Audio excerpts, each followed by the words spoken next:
Hello everyone, this is Abhishek Madan. How are you students? I hope you all well. So आज हम बात करने वाले हैं class 10 subject maths exercise 5.3 okay. So मैं आज बात करने वाला हूँ sum of n terms of an AB.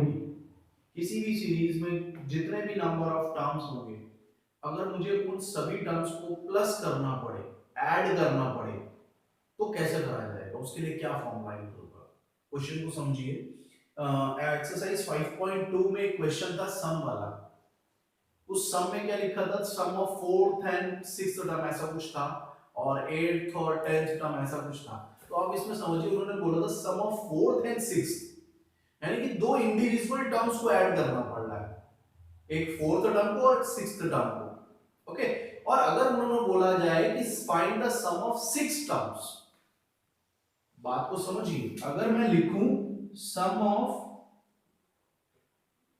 Fourth and sixth term, और अगर मैं लिखूं sum of first six terms, तो इन दोनों लाइंस में फर्क है। इन पहली वाली लाइन में लिखा क्या जा रहा है, sum of fourth and sixth term, यानी कि सिर्फ दो टर्म्स को ऐड करना है, एक फोर्थ टर्म को और एक सिक्स्थ टर्म को। It means a4 plus a6, यानी कि एक इंडिविजुअल टर्म्स को हम ऐड कर रहे हैं। ओके। अब नेक्स्ट लाइन है sum of first six terms, यानी कि सीरीज के पहले स्टार्टिंग वाले 6 टर्म्स को प्लस करना है, 6 टर्म्स को। इसका मतलब क्या हुआ, a1 plus a2 plus a3 plus a4 plus a5 plus a6, this. इसका मतलब हुआ ये। ओके। अब हम किसी भी चीज को, अगर जैसे हमें सब फर्स्ट सिक्स टर्म्स का सम निकालना था, तो मैंने आपको ये डायरेक्ट ऐसे ऐड करके दिखा दिया, लेकिन इसका एक फॉर्मूला भी होगा। अब मान लो अभी तो सिक्स टर्म्स है, तो हमने ऐसे ऐड कर लिए। अगर यहीं पे क्वेश्चन में होता कि find the sum of first 1000 terms, किसी सीरीज के 1000 टर्म्स को सम को प्लस करना है, तो ये तो पॉसिबल नहीं है ना कि मैं 1000 टर्म्स को पहले प्लस करूं। तो इसके लिए एक फॉर्मूला होता है, और फॉर्मूला होता है Sn is equal n upon 2 2a plus n minus 1 into d। इसको बोला जाता है Sn is called sum of n terms of an AP, where n is the number of term, a is the first term, and d is the common difference. So this is the formula to find out the sum of first n terms of an AP. अब जैसे अगर मेरे से कहा जाता है कि find the sum of 1000 term, तो 1000 क्या हो जाता है, n।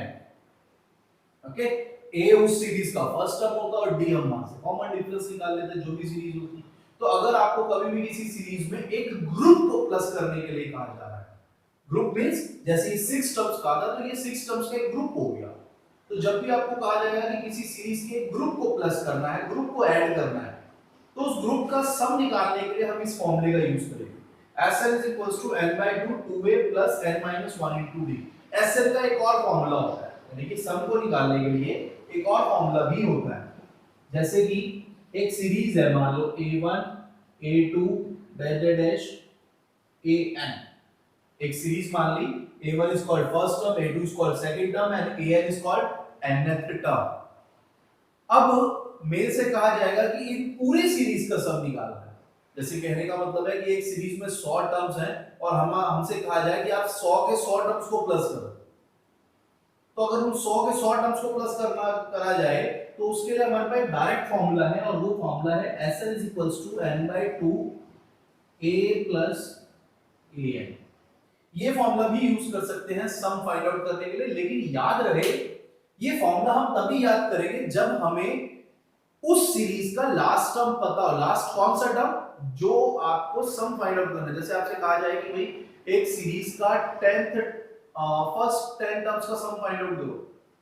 भाई एक सीरीज है, सीरीज में 100 टर्म्स है, लेकिन हमें जो सम फाइंड आउट करना है वो सिर्फ 10 टर्म्स का करना है। तो हमें उस सीरीज का 10th टर्म पता होना चाहिए, उसी 10th को हम an बोलेंगे। हम 100th टर्म को नहीं बोलेंगे आपका क्या कहते हैं nth टर्म। दोबारा समझिए इस चीज को, जैसे अगर मैंने कहा, मैं ये सब मिटा रहा हूं,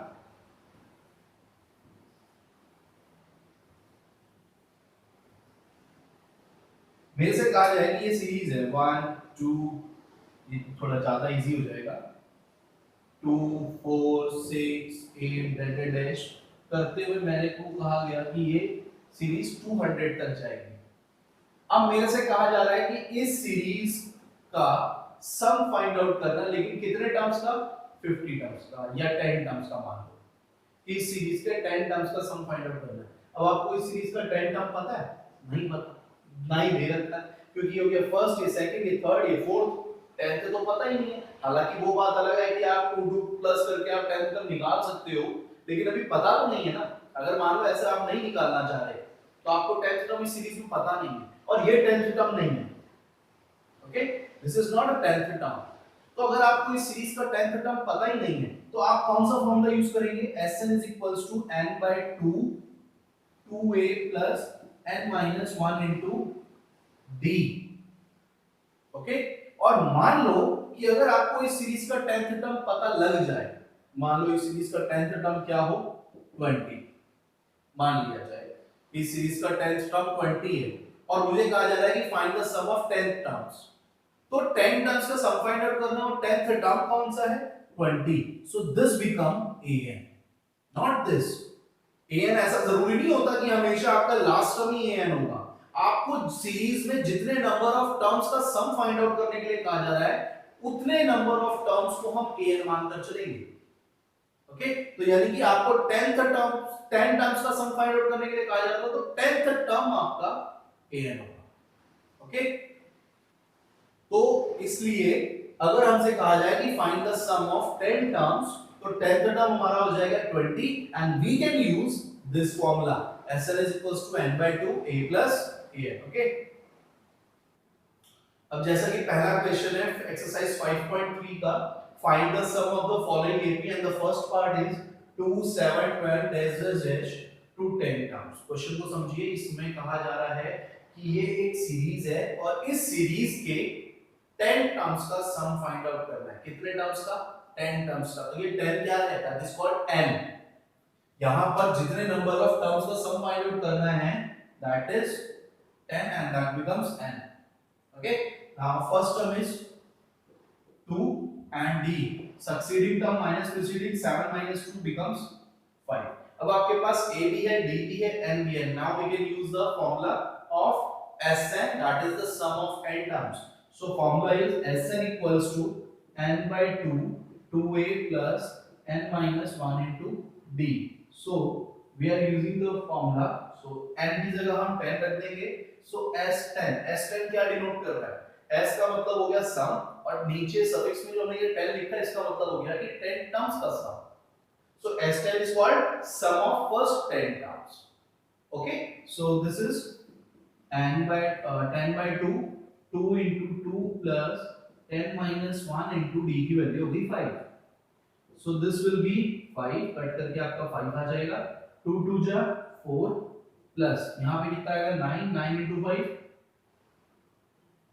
45, 5 मल्टीप्लाई बाय 4 प्लस 45 49, मल्टीप्लाई कर देते हैं 245। यानी कि इस सीरीज के अगर आप फर्स्ट 10 टर्म्स को प्लस करोगे, तो उसका जो सम आएगा वो 245 होगा। इसी तरह से जो इसके बाकी के चार पार्ट्स है, उसको हमें सॉल्व करना है। ओके, सो नेक्स्ट क्वेश्चन मैं करने वाला हूं फर्स्ट का फोर्थ पार्ट। सो सीरीज दे रखी है 1/15 1/12 1/10 dash dash two 11 terms. Okay, so यहां पर a की वैल्यू देगी आपकी 1/15, d की वैल्यू निकालने के लिए succeeding term minus preceding term, so 1/12 minus 1/15। इनका जब आपने एलसीएम निकाला तो एलसीएम आया 60, 12 5 जा 60, 15 4 जा 60, 5 minus 4 1/60 इज कॉल्ड d। तो हमारे पास d की वैल्यू कितनी आ गई? कॉमन डिफरेंस आ गया 1/60। कितने नंबर्स का सम फाइंड आउट करना था? 11 टर्म्स का। तो n की वैल्यू हो जाएगी 11। Now we are using the formula Sn = n/2 2a plus n-1 into d। n की वैल्यू कितनी? 11/2 और s11। s11 means sum of first 11 terms of an a। okay, so 11/2, a की value 1/15 रख दी, n की value 11 into 1/60। and okay, so ये 2 into 1 2 by 15 हो जाएगा, जहाँ पे कितना आएगा 10, 10 की जब मल्टीप्लाई करेंगे 1 से तो 10 और 0 से 0 कैंसिल आउट कर देंगे, कैंसिल आउट करने के बाद हमारे पास जो बचेगा वो बचेगा 1/6। एलसीएम ये 15 और 6 का, तो हमारे पास एलसीएम आया 60, सॉरी 30, ओके 30 एलसीएम आया, तो 15 2 जा 30 होता है तो 2 आया, 2 into 2 4 हो जाएगा, 6 5 जा 30 होता है तो 5 into 1 5, so 4 plus 5 9 upon 30 into 11/2, इन दोनों को 3 से कट कर देगा, 3 3 जा 9, 3 1 जा and 0, okay, so कितना 11 into 33 and 2 into 10 20, so sum कितना हो गया फर्स्ट 11 टर्म्स ऑफ एन 80 का 33/20, okay।